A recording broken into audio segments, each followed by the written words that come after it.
I'm excited because I'm going to start a new series called The Vow. I'm going to do one, this series right behind our parenting series. Not that I'm an expert at parenting. I was trying to figure that thing out and working my way through that process. But it's kind of where I am in my life now. It's part of my journey. And then I thought, well, let's do one on, I've been wanting to do one on marriage for a minute. And so God just kind of gave me the green light or the go-ahead to do that, because I don't get to preach what I want to preach. I had to preach what I'm working through and what God would have me to speak. But I'm excited, like I said. I don't know that every week she will be able to, because she didn't know till this morning that literally she didn't know till she got here this morning that she's actually going to come on the stage and answer the questions that I asked her. She knew the questions already, but I thought it would really be doing it injustice to do a series on marriage and not have my spouse come up and share some things from her perspective. Now, I want you to know, back there running the sound and the media, if you have to cut her off quickly, okay? Stop live feed, all right? Cut the mic off quick, Pastor Bradley, okay? We own the same team as men. We got it, right? And I'd return the favor if it was Amia, I promise, okay? No, I probably wouldn't. I'm scared of Amia. I'm going to be honest with you. So anyway, we're going to have a good time. Hopefully we'll laugh a little bit through it. Hopefully be challenged. Most of you, this is stuff that you'll be like, well, I kind of know that. Well, latest statistics tell us that 50% of all marriages are ending in divorce. Multiple divorces, all right? You've been married more than one time is what I mean by that. And so it's like anything in life. If there's a 50-50 chance that it could go bad, if you go to the doctor and they say you got a 50-50 chance to live, if we don't take out this tumor, let's just say that, then you're going to do everything that you possibly can to remove that, to fix that, to eradicate that, and to make it correct. Well, the same thing with our family and with our marriages is that we want to do everything that we can to avoid the statistic that was once outside the church, but now is just, if not more, relevant in the church as it has ever been. And so I also wanted to say some things before I tell you the text and jump into this series called The Vow, that in 20 years of ministry, I've done hundreds of weddings. I remember most all of them. Some of them I don't, unless I'm reminded, then I can remember. I've done weddings where I've been standing in front of the double wide trailer and the hogs on roast over here, and we do the wedding, and the guys have shotguns, and I mean, it's just, I've done the big cathedral weddings. I've done a Wednesday night church wedding. A young couple got right with the Lord and said, hey, we don't want to live together anymore. We want to do this right. And so will you have a wedding ceremony? I thought, let's get them together. Let's do something, because they didn't have the finances to put one on. I don't know, Jim, if you were part of me in the ministry at Corinth, but we did it on a Wednesday night and performed a little wedding ceremony there, and then the church threw a little reception afterwards. It's great. I've done all kind of things. I've had all kind of vows. I've been asked to do different things in the ceremonies. I've seen the unity candles, the unity sands, the Trinity knots, the unity cross. I've seen it all. I've seen it all. And I can promise you that my track record's pretty good. I think there's one or two over the years. There's one or two that have ended in divorce. For the most part, I tell all the couples that I perform their wedding ceremonies that hey, listen, my track record's pretty good. Don't mess this thing up. Well, and over the last 10 years, some of them will look funny back at me, because now in the journey, I've been divorced. So they're like looking at me like, okay, what's up here? And so I just want to make sure that everybody knows who I am, where I'm coming from. I don't want to take a whole lot of time, and I'm not ever the best of my ability going to be derogatory or negative toward Addison's mother. But you say, well, what gives you the right? Well, first of all, I'm just going to rightly divide the word of truth, okay? All right? And just because you may know my story and know that I've been divorced and I'm divorced and remarried, that doesn't mean that I believe and stand for divorce. That's the reason I don't do any marriage counseling anymore. Mostly the marriage counseling that gets done here is to Pastor Bradley and Pastor Mia or Mia. Sometimes the ladies feel funny when I call them pastors, but they both lead, they co-lead, and that's why we use the word pastor as under shepherds. And I say all that not to bring anything up of the past, but I want you to know where my heart is located, okay? I want you to understand that you say, well, what gives you the right? Well, I've seen it at its very, very worst, okay? I've seen it bad. Not that it was bad the whole time, but I've seen it bad. I know what it's like to have your heart absolutely ripped out, looked at, thrown down, and stomped on, and feel like you could never, ever move on in life. This whole church is a second chance church. Now, you may be here, and you've been married to your spouse for 30 or 20 or 10 or 16 years, and that's awesome. I want you to set the example. But if you're here and you've been through some things and God has shown you grace and mercy in that arena of marriage, I want you to also teach not only my children, both my daughters that are 13, but I want you to teach the people around you and the kids around you that God is a God of mulligans, that he's the God of a second chance. And I want you to know from the bottom of my heart, I am always and will always be about the sanctity of marriage. I believe that if you will let God lead you and guide you, you will find the rib, or you will find the one that God has designed specifically for you. Now, it may take you and I a few times, or at least one big mistake in our life, to figure out we better do it God's way and not our way. And so I say all that to launch into this series called The Vow. I've read all kind of vows. I get a little bit scared, I get a little nervous when the family tells me, no blowouts this week, Liam Bear, no blowouts, okay? If you did not hear him, he takes after his dad for sure. I get a little nervous when the couple tells me we're going to do our own vows. I always usually like to see those before the ceremony because I want to make sure that they are PG or PG-13 and not too crazy, all right? But it's been great, and it's been fun, and so I wanted to really just dive into at least 4 or 5 different vows over the next few weeks with you guys. The wedding vows are so much more than just a declaration of our love for one another. I mean, we'll talk more about this in the weeks to come, but, you know, a relationship, a marriage is not just a contract, it's a covenant. I understand that God designed it and put us together. You understand He created all things. We created man. He realized it was not a helpmate suitable for him, so He calls him to go into a deep sleep. He takes the rib. You got it right? I have that very verse of Scripture and Sandra's name tattooed across my rib, or where I think that rib should be, Genesis 2:22. And then He presents that rib after He forms woman, and you know the Scripture, you know the story in Genesis, and Adam goes, rant. More in the King James is bone of my bone and flesh of my flesh, but what he's really saying is hot tamale, right? And you understand that God designed and He put us in those relationships and designed us for relationships and designed us to be in those types that are God-honoring and that are God-centered and God-focused. And so we're going to talk a little bit about that as we move on. One lady said that she got married because she was looking for the ideal, but it quickly turned into an ordeal. And now she wants a new deal. And one man said that he and his wife were happy for 20 years and then they got married. The pastor was visiting a 4th grade Sunday school class to talk about marriage as a part of the lesson. He asked the class, what does the Bible say about marriage? Immediately one little boy replied, Father, forgive them for they know not what they do. How true often that is, because we don't do it His way. We don't seek Him first. And so I wanted to kind of dive in there. The weddings that I perform, if you've been to those or I performed your wedding, it's changed a little over the years. But most of the time, the vows that I have in there, I'll say, do you blank, take blank, to be your wife, and do you promise, I like the word promise, before God and these witnesses to love her, to comfort her or him, honor and keep her in sickness and in health, and forsaking all others, keep thee only unto her so long as you both shall live. Do you promise? And they will say, I promise. Again, vows are so much more than just a declaration of our love and commitment to one another.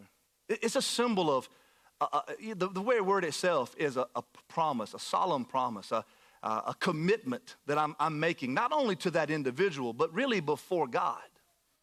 And it's to be taken very, very serious. Some of the things that I looked up about vows that I thought were funny, these are literally in people's weddings. You still with me? Say amen. I thought I'd share a few with you in introduction before I read the verses and give you the sermon. Some of the promises that were in people's weddings are something like this. I promise to unclog the tub even though only one of us has long hair. Now, I don't know if you have that problem. I mean, my girls should be bald as much hair as is in the sink and in the tub, all right? But I don't unclog it, by the way. I vow to never steal your covers unless you are hogging them. That happens quite often. I am hot-natured anyway, so it works out okay. I vow to take your hand when it's too dark. Thank you for doing that, Sandra.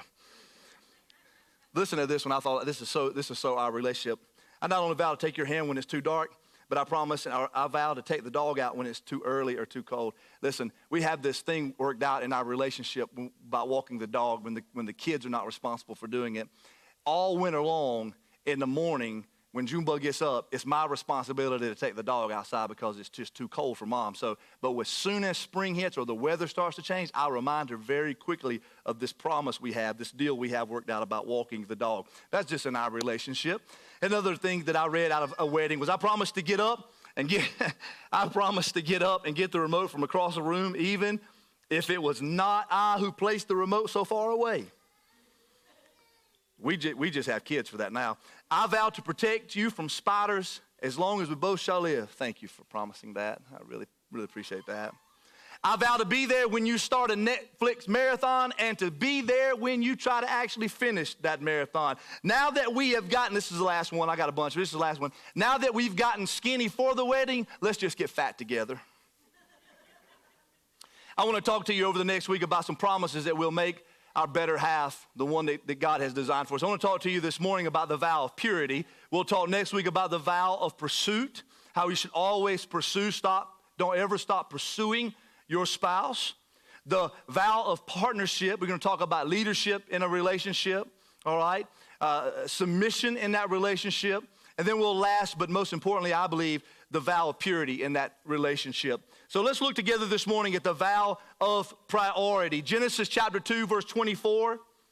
Genesis chapter 2, verse 24. They'll be on the screen. I've got two different places I'm going to read this morning, and then I'm going to dive in, and then I'll ask Sandra to come up and answer a couple of the questions that I've asked her this week to answer. Genesis chapter 2, verse 24. Here's what the Bible says. Therefore, a man shall leave his father and his mother and hold fast to his wife, and they shall become one flesh. Then in Ephesians chapter 5, verse 25, Ephesians 5, verse 25, for husbands, this means love your wives just as Christ loved the church, which is his bride. He gave up his life for her. So let me read them to you again. You've seen them on the screen. Stay with me, okay? Therefore, in the institution of marriage, all right, in the design, when God designed it and set it up, this is what he said, this is what we are to do. Therefore, a man shall leave his father and his mother and hold fast to his wife, and they shall become one flesh. For husbands, this means love your wives as Christ loved the church and gave his life for it. It's interesting that from early on, we are not taught in this world about how sacred and how this vow is supposed to be, about what really is priority. I mean, let's stop and think about it for just a moment. Most of you ladies that are here that dreamed of being married when you were a young lady or before you were married, you probably dreamed of that fairy tale wedding and the right dress and the right music and the right setting and all those things that go around with it. I'm not saying the frilly stuff, because some of you ladies are like, I'm not a frilly person, but you had an idea of how you wanted it to look. That was your dream.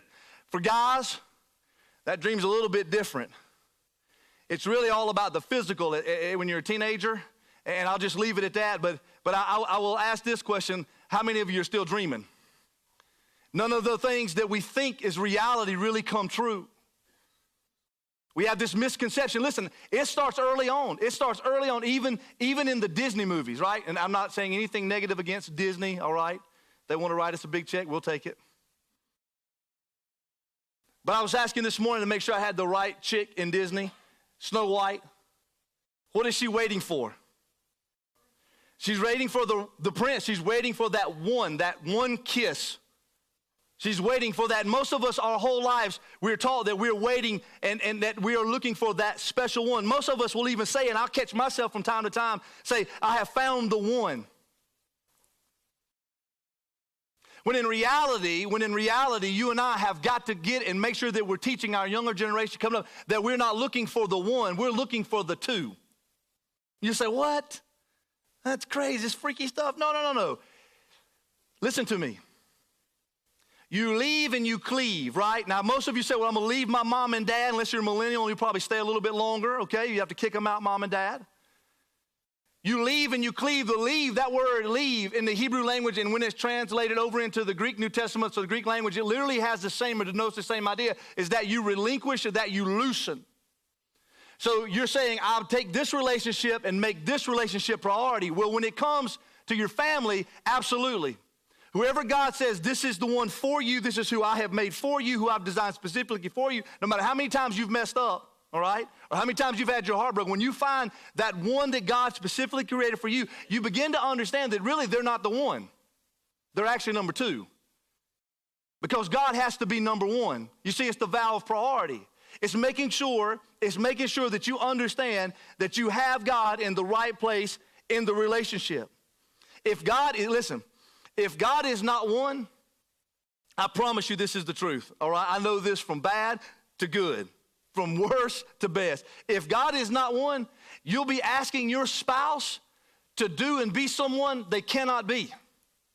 You'll be asking your spouse to do and be someone and do things that they cannot do. They cannot fulfill that void that is in you from birth. No matter how much you dream and you say, this is the dream boat and she's the perfect and all this good stuff, I promise you that if you don't understand this concept of priority and that God has to be number one and they have to be number two, you will always be setting yourself up for great failure and disappointment. As a matter of fact, you'll end up doing two things with your spouse. You'll end up either doing this. You'll end up either idolizing them or demonizing them. Some of you said, amen, preacher. You'll idolize them. Let me give you some examples. You still with me? Say amen. I don't want to lose anybody. You with me? Amen? Some of you are like, I'm never getting married. Hang on, you might. We idolize them. We start by saying this, especially when we're in the courtship or the dating. We'll say, oh, they are perfect. He's such a gentleman. He's so hardworking. He stays so busy. And then you get married, and when you demonize them because you really learn them and they're not in that position of idol, you go, he's a lazy bum. Oh, we communicate so well. He's so well, but he listens to everything I have to say. You didn't realize when you were talking on the phone, he just put you on speakerphone and laid the phone down and walked off and done some other things every now and then. That's right, amen. You're like, he's so close-minded, he won't listen to anything I have to say. And so if you don't have God in that number one position, you'll end up asking your spouse to do and to be something they cannot be. And then in turn, it happens that you idolize and demonize, and it's always this war because you've gotten the priorities wrong. You have to put God in the first. God must be one. Let me say parenthetically for just a moment, those not married yet, I wrote a couple of things down here or typed them out. I will seek the one while preparing for my two.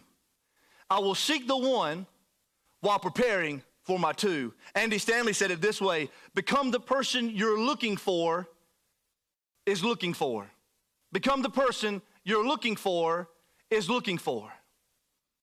A girl called her mom home from college and said, I found him. He's perfect. He's all these things. And the mom was very tender but very truthful with her daughter because she had stepped away from her raising while she was at college. She said, listen, if he's all those things, then he's not looking for a girl like you. You see, anything worth having is worth waiting for. Anything worth having and of value, you have to work for. Anything that's easy and cheap, well, it'll always be treated as easy and cheap. If you're single, I will seek the one while I prepare for my two. Let me be transparent for just a moment. I rewind history. I would have never imagined my life being where it is now, a parent of two and pastoring the church that I think is the best I've ever been a part of, and the families I was just phenomenal. And you rewind back in history several years, I thought that life was over.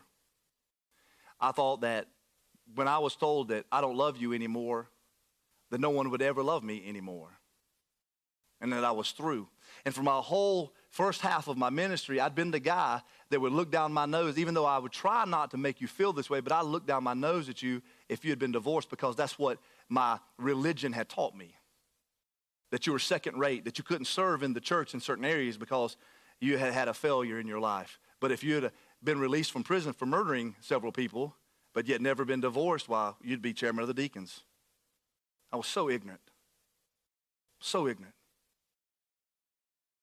And I thought for sure that I was done and it was over. And I will never forget this, because I want to talk to you guys that maybe are single again or still single, and you're trying and you're struggling and you say, this is good. And I hear you, preacher, and we'll hear Sandra in a moment and all this good stuff. I want you to know that I've been there. And I've been there twice in my life. The second time is not necessarily as a young man looking for who God had designed for me and thinking that I got it right based off what everybody else was telling me to do. Once I give my life to Christ and got back in church, you need to do this instead of running with these. And I did, and I'm glad, and I'm proud of what the journey brought me, and I love Addison and the journey and the lessons that I've learned through the heartbreak, but I can promise you that I've been where some of you may be now or will be, that you don't ever think that it'll happen again or it will never happen for the first time. I promise you that if you will apply these principles, if you will do this one thing. I was standing outside of a restaurant. I sought mentorship in my life. I was a mentee, and I remember what Bishop Scott King said to me. He said, because I said, Bishop, I said, man, I know Sandra is absolutely, I love of my life, going to marry her, this is what we're going to do. And he was like, whoa, slow down. I remember it like yesterday. Same restaurant that we was eating at last Sunday I realized that night that's just what the journey was going to do. This is where God was leading. But remember what Scott said in a different occasion. He said, listen, he said, you chase after Jesus as hard as you possibly can. And everyone and everything that you need, he will give you. And everyone and everything that you do not need, he will remove. I remember that like yesterday. It's called the vow of priority. It's what is number one in your life. And I want you to understand that if you're single, you need to live by this principle. I will seek the one while I prepare for my number two. Become the person you're looking for is looking for. And for those of you that are married, this series, I want to go right back into it I want you to write this down or take this in a mental note. I love this. This is the quote. This is my thought that this whole message hinges off of. You love your spouse best when you love your Savior most. Not when you get those roses, not when you get her those perfume and jewelry and all those things. Sure, those are great gifts, whatever's reverse for the guys, whatever the latest scope for the latest rifle, I don't know, whatever, okay? Listen to me when I say this to you, and I'm being very, very bold about it. Because I've seen it at its worst. I've seen it where this is not. And now I'm watching it unfold to where this is the truth. You love your spouse best when you love your Savior the most. The vow of priority, making a promise to keep God number one and your spouse number two. Let me give you a few things about priority. I'm going to give you 4 of them, as a matter of fact, and I promise you I'll be timely. The first one is this about priority and how we, here it is, how do you hold up the vow of priority? I promise you, I'm going to love you as Christ loved the church. I'm going to leave, relinquish, and I'm going to cleave. How do we hold fast to that vow, that promise? I'm going to give you a few things is the sermon. First one is this, upholding that vow of priority starts with a desire. Real simple, elementary preaching, a desire. You got to want to make sure that priority is in the right place. Yeah, it starts with a desire. I have to desire. People, listen, in all the years, 42, soon to be 43, 20 years of ministry, there is something I've learned, and I've learned the hard way, but I've learned to accept it. People do what they want to do. Now, you can tell them, you can ask them, you can bribe them, you can pressure them, you can nag them. You can fuss at them. You can do all kinds of things to get them to do something. But if they didn't want to do it, they'll only do it for that season or that moment or that time. And eventually they'll go right back to however they were living their life. People do what they want to do. And so if you want a healthy marriage, if you want a God-centered marriage, if you want to take all the mistakes that you've made and now go forward in what God has for you and for the best, I'm telling you, and it can be healthy, it can be fun, it can be faithful, it can be fruitful. I'm telling you, it is possible. I'm telling you from my heart, I didn't think it was possible, but it is possible if you will adhere to the vow of priority, if you will desire to want God more than anything else in the world. But you got to want it. Anything in your life that's worth having has to start with a desire to want that. Now, there are things in my life in my near 43 years, there are some things that I have desired and I have gotten, and I wish when I got them that I didn't ever get them. But when I'm talking about this, I promise you, you will never go wrong. That's why I say every week. I love when I looked at Addison's Instagram and a little bit of her information, she says this in her information, go with God and you can't go wrong. Well, if I've done nothing else, they've heard me say that 1,000,000 times. If you go with God, you can't go wrong, Daniel. Addison, I don't know how to help you in that decision, but if you will go with God, you can't go wrong. And I promise you, in your marriage, I promise you, if it needs restoration and healing and a sense of refreshing, I promise you, based off the word of God, if you desire, if you will chase after Jesus as hard as you know how, he will heal and mend all things that are damaged. He will eradicate and remove things that do not need to be there.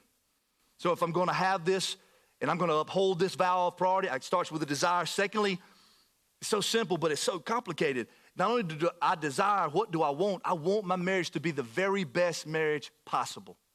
I want it to be God-honored, God-centered, and God-glorifying. Not only do I desire that, but I have to decide every day. Listen, when I decide, that's my second thought about how to uphold this promise.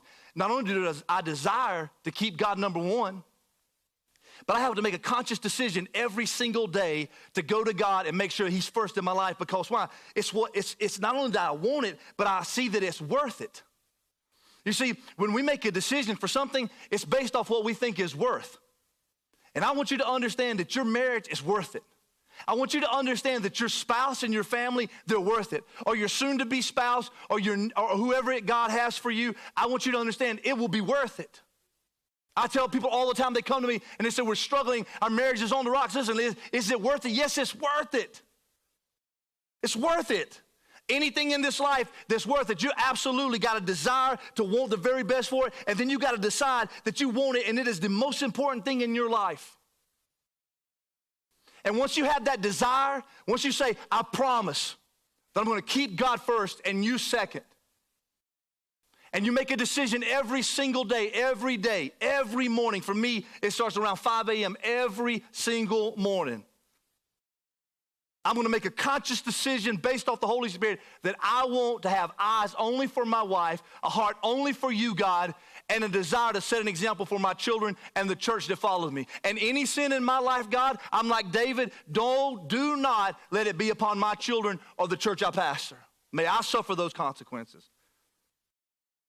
But I make a decision every morning, and the reason I make that decision is because I think Sandra's worth it. Is it always fun? No, it's not always fun. Is it a challenge? Are you kidding me? Have you been around me? It's a challenge. It's work. Having a wedding, man, that's fun. You put it together, put it on, invite everybody, roast the pig, have a good time, melt. If you was at our wedding, it was the hottest day of the year, still to record, on date, hottest day. It's worth it. Anything worth it, you have to want, you have to have the right desire, you have to have the right decisions, you have to make that decision, and then thirdly, you got to be dedicated. You got to do work. You got to do work. Anything in this world, anything in this life, you leave and you cleave, he says. You love your bride or your groom as Christ loved the church. You keep him number one and them number two. You have to have the right desire. The right desire is to chase Jesus as hard as you can and let him add and take away whatever you do and don't need. And sometimes the people in your boat, like in Jonah's situation, you don't need everybody on your boat. You have to have the right desire. You have to decide every day it's worth it. I want it and it's worth it. And then you got to do this. You got to be dedicated to put in the work. It's work. Being married is work. It's not fun all the time. It doesn't feel like I'm in love all the time. I don't have the butterflies in my stomach all the time, all right? I'm just being real with you. Now, we may look like that as we post on Instagram and Facebook and all that good stuff. She would have killed me. Want to share with you some pictures that we have some candid pictures of when she's passed out on the couch, or she wakes up in the morning and the hair's way out here, and I wake up and got one eye crossed and drawers all jacked up and all that good stuff. You don't want to see that, but I say, listen, I just want you to know that it's not always picture perfect. You understand that, right? Some of you that are married and been married for a while, you really get it. Things don't stay the same. They change. Gravity has a way of working its work on us. And so you have to have the right desire. You have to understand that I love my spouse. I love who God has given me because I love him first. I decide every morning I'm going to seek him first before I seek my wife or my children. And then every single day I have to work. I have to be dedicated to what God has called me to do because it's so easy. It's so easy to let other things become priority in my life. Let me give you a few. Because see, we hear all these bad things, but do you know there's a lot of good things that really can take the priority? let me give you a few. You got to protect. You got to be dedicated to do work because you want it and it's worth it. And so you got to protect the priorities. And it cannot be kids. Sir, ma'am, your kids cannot be priority. I've watched many over the years that when their kids are away, they don't even know how to talk to each other. Do you know eventually your kids are going to fly the nest? And if they don't fly out of the nest, you got to be like the eagle in the Old Testament and brood them out of the nest. You got to go. Mine are already being prepped. I've told them, you 18, college, you out, baby. And if you're not out, you paying rent. And so you have to be careful that not everything that you do in your relationship with your spouse, are you with me? It's so silent in here. It's so real, though, that everything you do is so focused on the kids, their activities, their sports. Yes, give them a great childhood. Raise them. Take care of them. Prepare them. Yes. But there's coming a time that you have to protect the relationship between you and your spouse. I watched this family, I could call their name, like yesterday, was sitting there, their kids are gone. They just sit at that table. And I had this thought, this has been a few years ago, but I had this thought as I sit at a table away from my watch. They just sat there and stared at each other. And no, I don't mean that like looking at each other like, oh, you're so beautiful. They were like, God, can we hurry up and be done? This sucks. I don't want that. I don't want that. And if you don't want that for your life, then you have to make sure that the priority that you vow to keep God number one, that he'll keep you fresh, he will keep you in love, he will keep you doing the right thing. So in that work is that I've got to be dedicated, that I don't let my kids get out front. I don't let work get out front. Yeah, I know I'm preaching from a man's point of view because I is one. So it's innate in us. We're designed that way that we want to provide and we want to protect, and we forget that we're supposed to be the priest and we're supposed to nurture and supposed to teach and to lead. And that husband, that band, the backside of that word means that we hold things together. We forget that, man, that we forget to protect the priorities. We let sports run the show even on Sundays now. I always get negative feedback by that. I'm just saying, what are you teaching your children is priority? And if it's easy for you to miss, it'll be easy for them to miss. Do you understand that? Do you understand that the reason this is right behind the parenting series is because the kids, if they're not even biologically yours, the kids in this church are watching you and how you react to one another in settings every time we get together or outside the church when we hang out. You know, when my kids come to your house and they hang out with you and your children, that they're watching, and don't think for a second that I don't know my kids are going to tell you how we act in my house. I do warn them not to tell too much. But don't think for a second that they don't come right back and say, this is what we did at so-and-so's house, and you wouldn't believe this and this. You understand that, right? That's the nature of the world we live in. And that you got to be dedicated that the priority in your life will always be God and your spouse will be number two. That number one is God and that number two is always your spouse. And that it can't be your kids, it can't be your work, it can't be school. Now that's crazy, right? My girls, man, school is number one. I want them to get an education. I want them to go to college. I want them to get a better education than I have. I want those things. Now, whether they'll do that, I don't know. That's up to God and the way they let him lead their life. But I preach that all the time. But that school is secondary to their relationship with God. And it's a struggle to make sure we keep those things in priority. Yesterday we were joking with Lana. Sometimes Sandra, she'll get her so riled up, but she'd ask if she'd go hang out with Aunt Selena and the family and go over to the Kellys and hang out and be a mess at their house and stuff. And she's, of course, Sandra says, no, you didn't clean your room, you grounded or something of this nature. And then she said, you can't go to the softball thing Sunday. Today, you can't go to that softball. I love how Lana just fired right back. She says, but that's a church thing. Because, see, I've taught them that we will not ground you from church things. That God is always first. So it blessed my heart. It tickled me. I knew she was aggravating. We're away from each other, so she couldn't see that she's really just picking on her and really just kind of aggravating her. But I love that Lana fired right back. That's a church thing. I shouldn't be grounded from a church thing. You got to make sure that you teach them what's priority. In your marriage, God is number one and your spouse is number two. And you got to work at that. You got to be dedicated that kids are not number one, that works at school, that listen, I've heard, I'm telling you the truth. This is the gospel truth. I've heard people complain and show jealousy over the phone. If y'all get in bed and the only thing you got to do in bed is look at your phones, you're doing it wrong. I mean, come on. If all you do is sit down at the table and keep your nose in the phone and have no conversation, come on. That's awful quiet, isn't it? There's a time limit. Put them down, put them up, unplug for a moment, get engaged. How was your day? What did you do? All those things. As the Jewish man led his family from the table. That's how he led his family. When you sat down to have dinner, that's why in my house, even if it's with the TV trays, because the kitchen table is covered with school and other stuff, we're going to sit down and we're going to eat a meal together. And I've taught and we've trained our girls so much that if they get their plate made first and go sit down, they will not start eating. Even if I say, hey, it's okay if you go ahead and start because we're running way behind, and all, they will wait until we have family prayer and then we will eat. Again, my family's not perfect, okay? All right?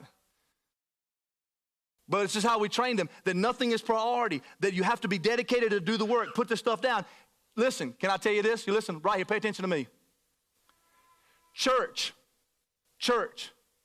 cannot be priority.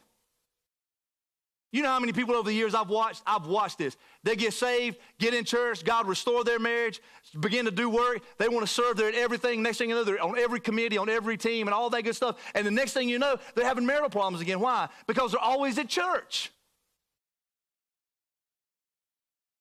It is God number one, your wife or husband number two, and then everything else. Work, kids, sports, hobbies, church.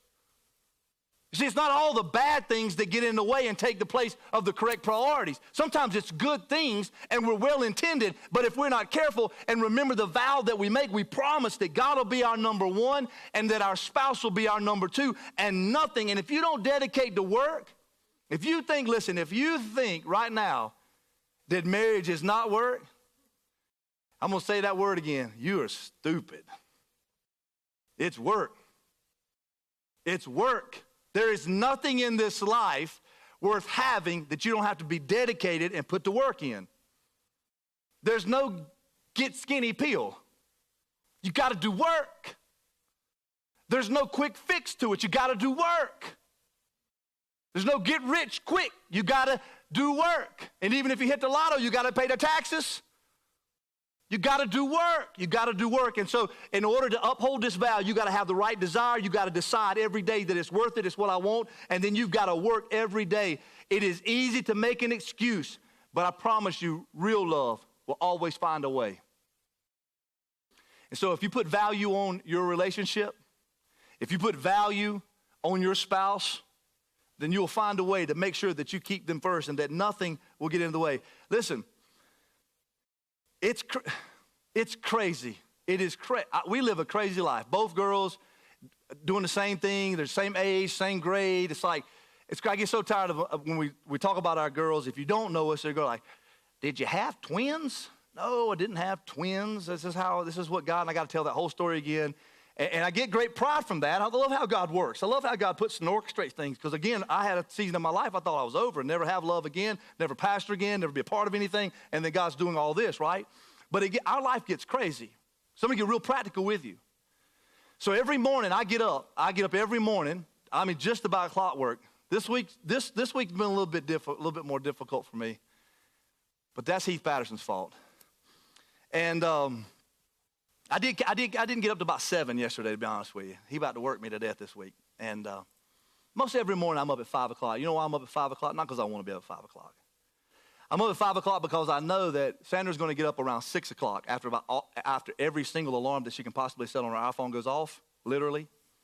And then sometimes I have to say, hey, are you going to get up today?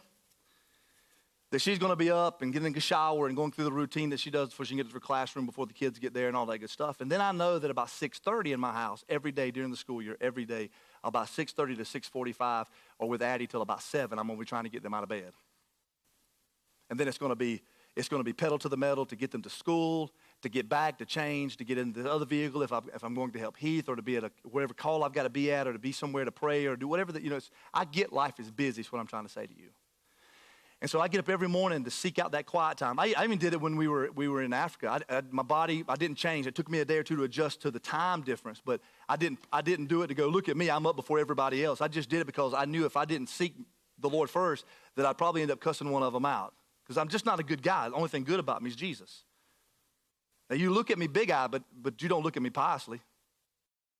Because you understand there's nothing good about you except Jesus. And if you want this relationship to be all that it can possibly, and it can be all that it can be with Christ at the first and at the number one. But to do that, I've got to be dedicated to get up every morning at 5 o'clock and have my quiet time and get right with the Lord. And usually the first 15 or 20 minutes of that time is spent just shaking the cobwebs out, making sure that I'm a chock full of nut kind of guy, make sure the Keurig's brewing it up, and I'm getting ready to get a little caffeine in me, especially since I've quit taking my ADD meds, which I probably need to go back on. It takes a minute to get things going and firing on all cylinders.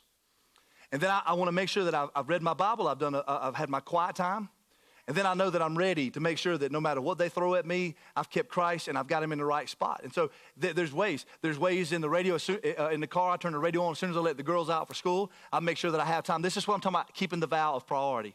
How do you worship God on your own? When it's super busy, with a new baby, with a family full, with more than one kid, being a career mom or dad. How do we do this? You have to be dedicated to put the work in. Not every Sunday, believe it or not every Sunday that I get up, I feel like coming here and teaching. But I'm dedicated to do the work that the Lord's called me to do. And somebody said, well, you're held to a higher standard. Yeah, I'm the pastor here, but you understand the principle and the concept behind it. You got to be dedicated. That God's going to be priority. That I'm not going to love my husband, I'm not going to love my wife more than I love God. And he's going to stay in first place in my life. I will leave and I will cleave. Yes, I'm going to leave my family behind. I'm going to loosen those reins, but I'm always going to keep God in the morning because I'm going to love Christ. I'm going to love as Christ loved the church. And so this week leading up to today's message, Sandra, will you come on and you go to the mics there. I asked Sandra, you listening to me? Everybody say amen. It's going to get good. It's going to be, the whole message is going to be better now because she's going to do the work. But I want to share with you before she comes up. So I asked Sandra, these are two questions I asked her. You listening to me? Say amen.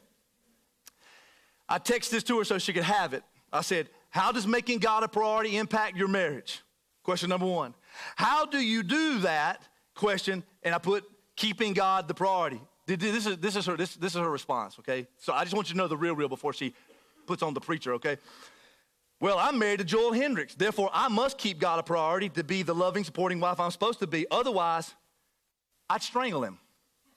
I just thought I'd share that with you before she shares what's really on her heart. I asked her those two questions. Will you listen to Sandra as she helps me close out the message? You know, this is a God thing because before I was going to read the real stuff, I went ahead and pulled that text up just so I could quote that. But he got ahead of me on it.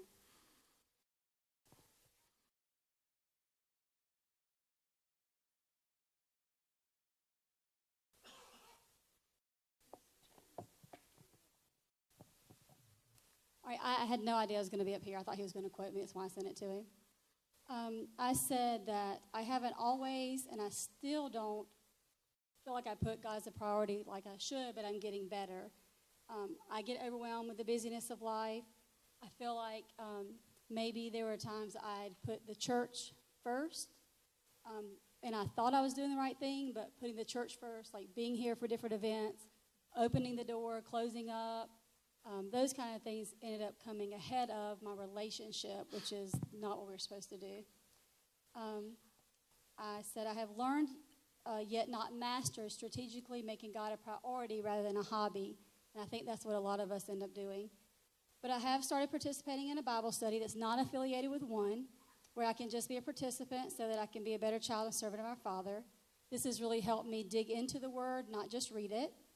I listen to praise and music worship loudly on my commute to and from work because I'm by myself now because Joel has that privilege of doing drop-off and pick-up for the girls. Yay for me.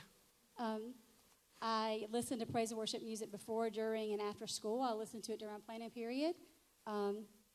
Sometimes it's in the background. Hopefully I don't get in trouble for that, having teaching in a public school. I also listen to preaching while in the car. It's funny how the messages that'll come on the radio or a podcast or something will come up, and it's just added value to what I'm studying. in another part of my life or what I'm going through. And I said that I pray. I pray for myself, my husband, my girls, my church, my Bible study, my students, my colleagues, my attitude, and most importantly, for God to control my husband's tongue. Did you say attitude? I mean, you pay attitude? My tongue. Y'all heard her. We got that recorded, right? Beautiful.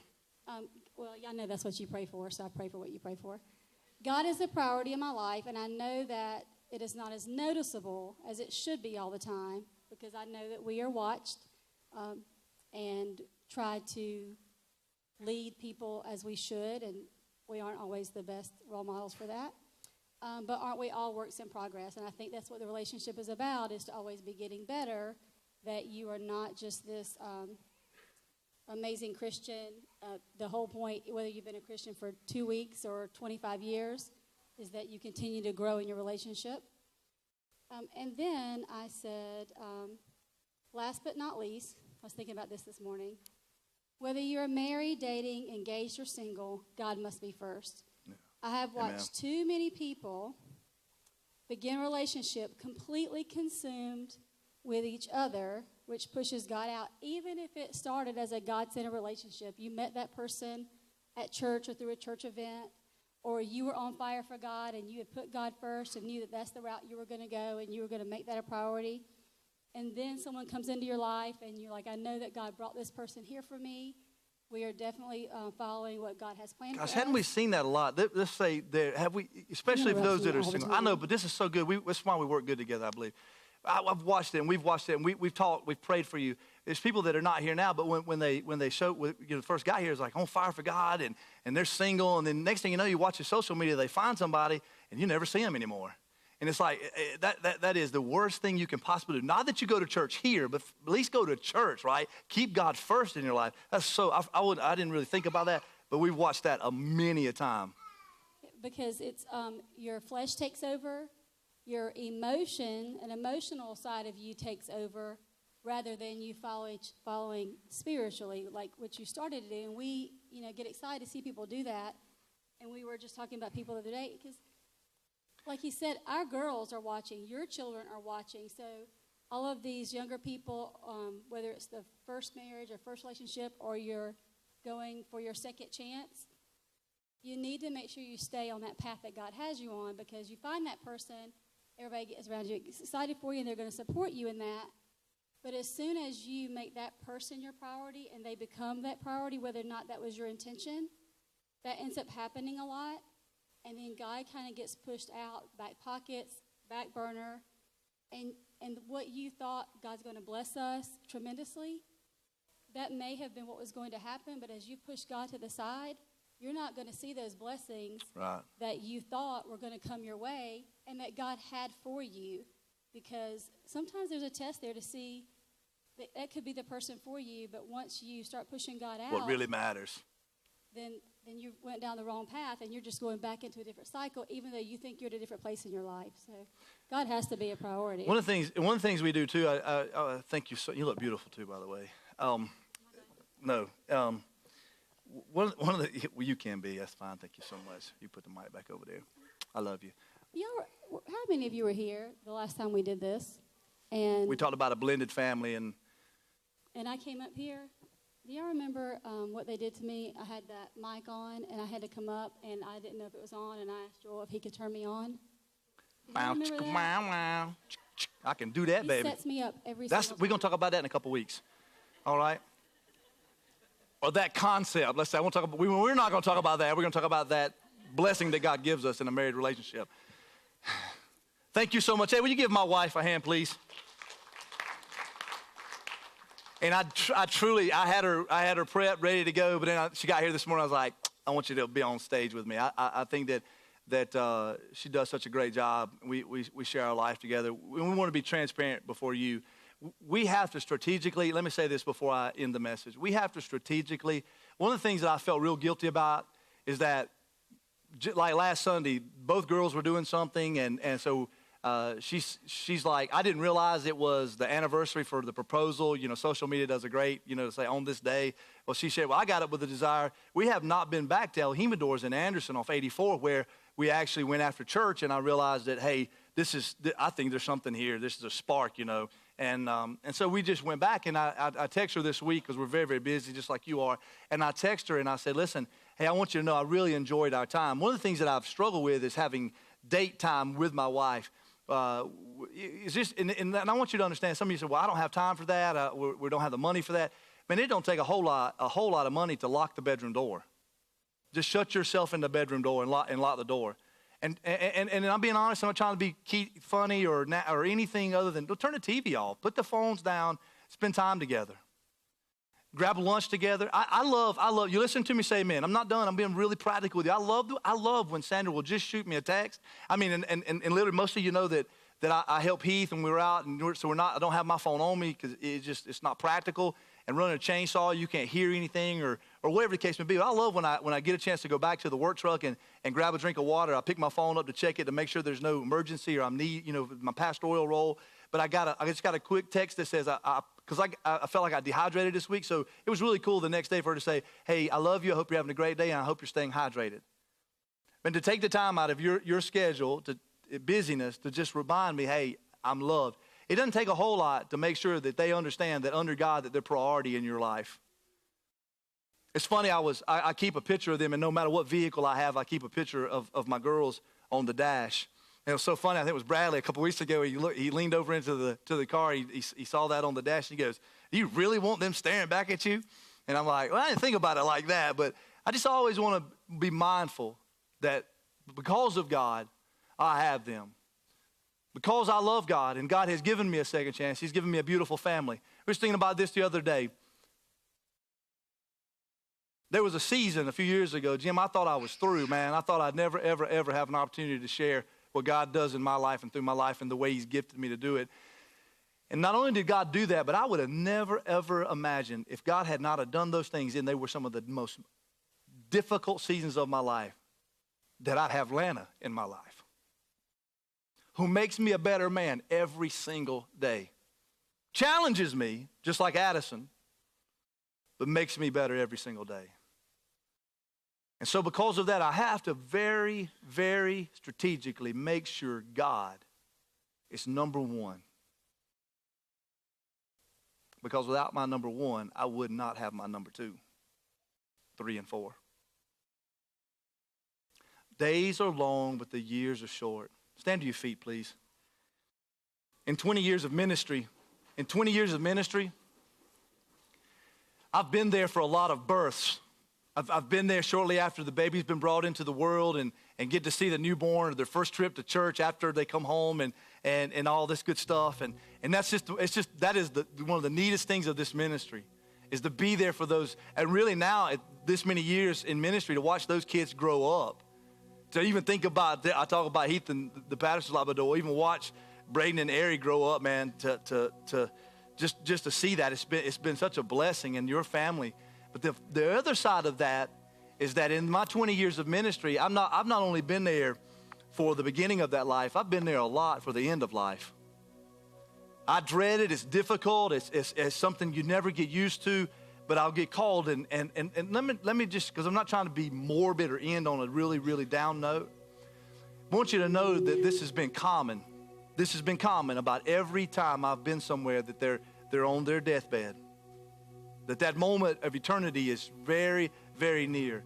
Did you know that I have not had one single person, no matter what their age, at that end, ever say to me that they remember how many likes they had on social media, how many follows they had on social media, how many boats they owned, how many trucks they owned, how many homes they owned, the kind of job they had, the money, the trips. I've not had not one single man or woman ever talk about any of those things on their deathbed. You know the 2 things that they talk about on their deathbed? They talk about their faith and they talk about their family. And this whole message is about this, that without one, you can't have the other. And if you want the other to be a success and to be all that God has intended it to be, no matter where you are in your journey, you have to make God number one. Because when it's all said and done, that's all that will be there, is God and your family. Let's pray together as we open the altar. Father, thank you for this day. Thank you for your amazing grace and your mercy. Thank you that you are a God of mulligans. You are a God of second chances. And God, I pray today that you would strengthen the family. There may be some that are here that are on the rocks, maybe some that have been listening or will listen to this message. I pray that they will be reminded that, God, it's worth it. That to desire you above all things and to work hard daily, be dedicated to keeping you number one, to adhering to the vow of priority. For those that are still in the process of finding who you have designed for them, I pray, God, that they will absolutely, with all abandonment of everything else in this world, chase you, so you'll show them exactly where to be and who to be with. And no matter if it's a minute, 2 minutes, 5 minutes, or a date night, I pray that we, especially us men, will make it a priority to edge out time for our better half. I pray our children see what a real relationship is supposed to look like. And we ask these things in your name. Another real simple way I keep the priority is that when I come home, if my girls are there, they don't either one of my daughters get the kiss first. My wife's going to get the kiss first. I've made the mistake a few times of going by her and loving on my kids first. I want to make sure they understand mama's number one under Jesus. Simple little things that you can do every single day to adhere to the vow of priority. Keep God number one and your spouse number two. Maybe you're here this morning and you have a total different need in your life. Our altar's open. Come and have a time of prayer. There'll be people that'll pray with you. I'll be down there in just a moment. We'll lay hands, anoint you, pray. Listen, I believe in the power of prayer. I believe in laying on of hands. I believe in anointing with oil and calling. Nothing powerful in those things, but in the faith I have in our God. Maybe there's a special need you have and it's just between you and the Lord. Our altar's open. Or maybe you're here and you say, I want my marriage to be all that God intends for it to be. I want my next relationship to be all that God intends for it to be. Our altar's open. Won't you come? Won't you come? As Corey and the team